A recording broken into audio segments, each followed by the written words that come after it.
Okay, this bit of news I love. You know why I love it? Because Joe Lacob literally just went on a podcast with Andre Iguodala and Evan Turner, who I don't know. I didn't know they had a podcast. I'm sure just got started. I'm sure it does way better numbers than us, and I'm sure it is not actually as good content. No offense, former NBA players, current NBA players, you're getting those numbers because you're famous, not because you're good at what you do. I'm gonna say it right here, but that's neither here nor there. I'm sure Iguodala is fine. I'm sure Evan Turner is fine. They're both smart guys that, it's probably better than, some of these other ones. Whatever. Fuck it. Joe Lacob goes on their podcast to complain about the unfair luxury tax. And I just love it when I read quotes and I go, if I read this in a Donald Trump voice, it would be hilarious because it's something Donald Trump would say exactly. Yeah. So I'm just going to read the first part of the quote. It's real long, but I don't want to read the whole thing because you just don't want to hear me read quotes. But Lacob goes, it's fun. So Lacob goes, we're only 40 million above the tax. That's not small, but it's not a massive number. We're 200 million over in total though, because this incredibly penal luxury tax and what I consider to be a very unfair, and I'm going to say on this podcast, I think it's unfair. And obviously, it's self-serving to say this. But I think it's a very unfair system because our team is built, all top 8 players are drafted by this team. Okay, he doesn't sound like that. Joe Lacob sounds like a very normal, nice guy. But I had to read it in that douchey voice because Joe Lacob,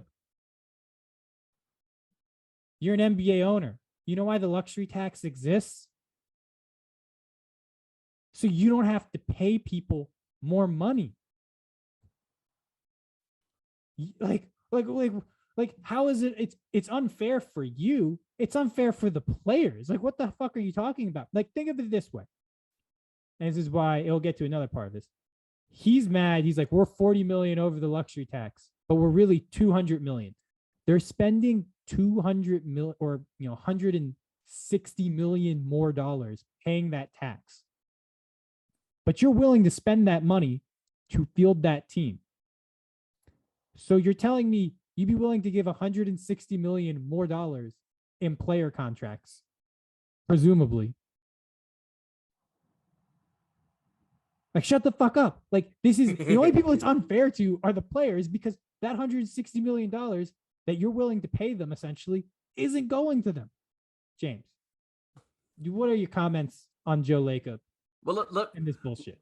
I'll tell you my first impression of the whole quote, which we didn't read out, but like he continues on and he's like, this team was homegrown, besides Andre Iguodala, who we traded for. But other than that, it was homegrown. I guess we signed Kevin Durant after we'd already won 73 games. But besides that, it was homegrown. Except for that, we obviously traded Kevin Durant for Andrew Wiggins, who was a key contributor on our last ring. But other than that, it was homegrown. It's like, bro, it wasn't entirely homegrown. You guys drafted incredibly well, obviously. Tremendous credit to the organization for that.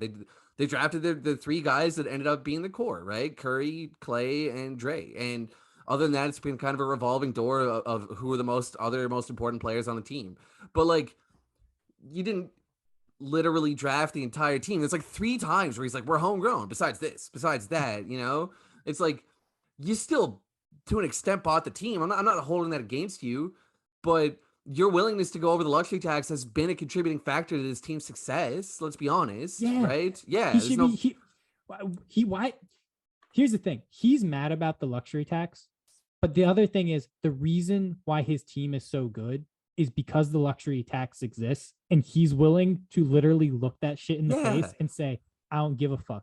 Because there are other teams that could build rosters very similar to theirs with no luxury tax, but their owners are too chicken shit to do it.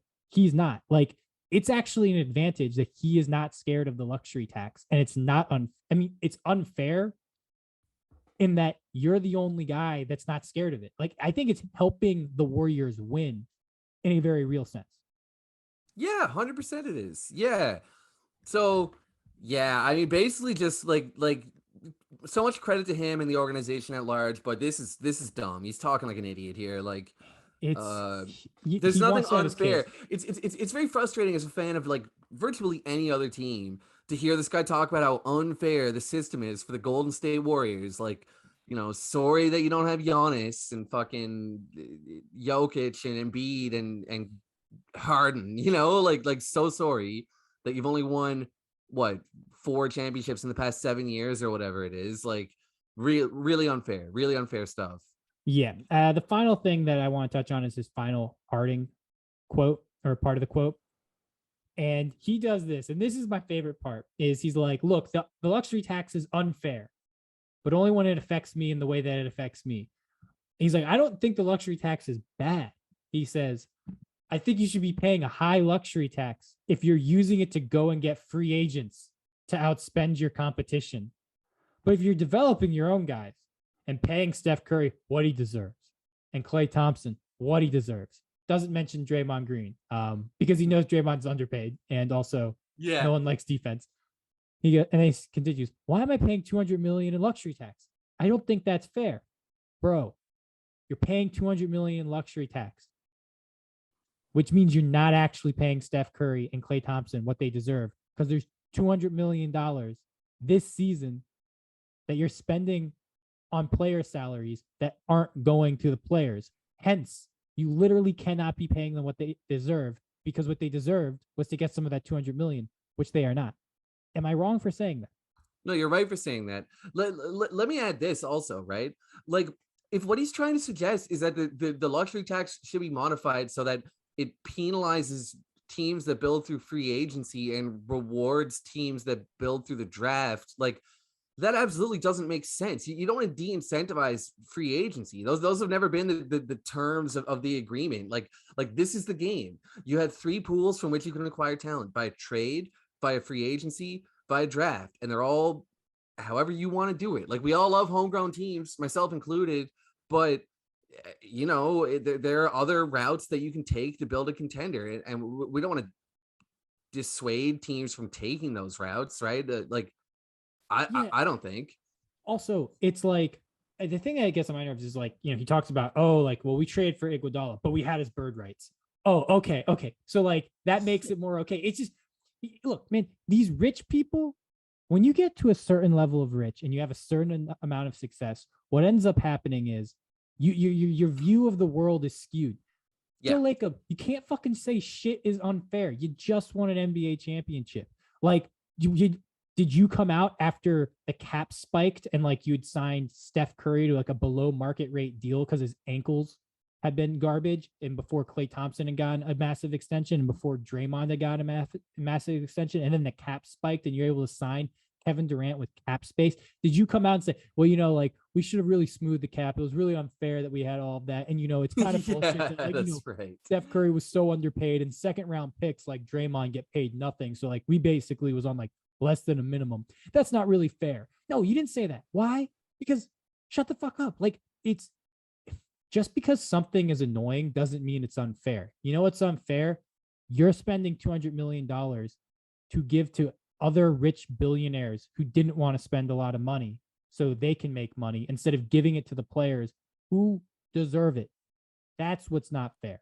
Life is not fair. Let's move on. Hey, fuck you, Joe Lacob. I'm sorry, man. Like, the Warriors were kind of fun in the beginning, and now they've become so tiresome. Yeah, I know. The first year was fun. Yeah, actually, the second year, the 73 win chase was a lot of fun. Actually, that was fun too. Yeah, that's right. That was fun too. But as soon as they got Durant, it's just like, it's the best basketball team ever, and it was a lot of, like, they're a great basketball team to watch. But like all the other stuff, it's just like, it's not there.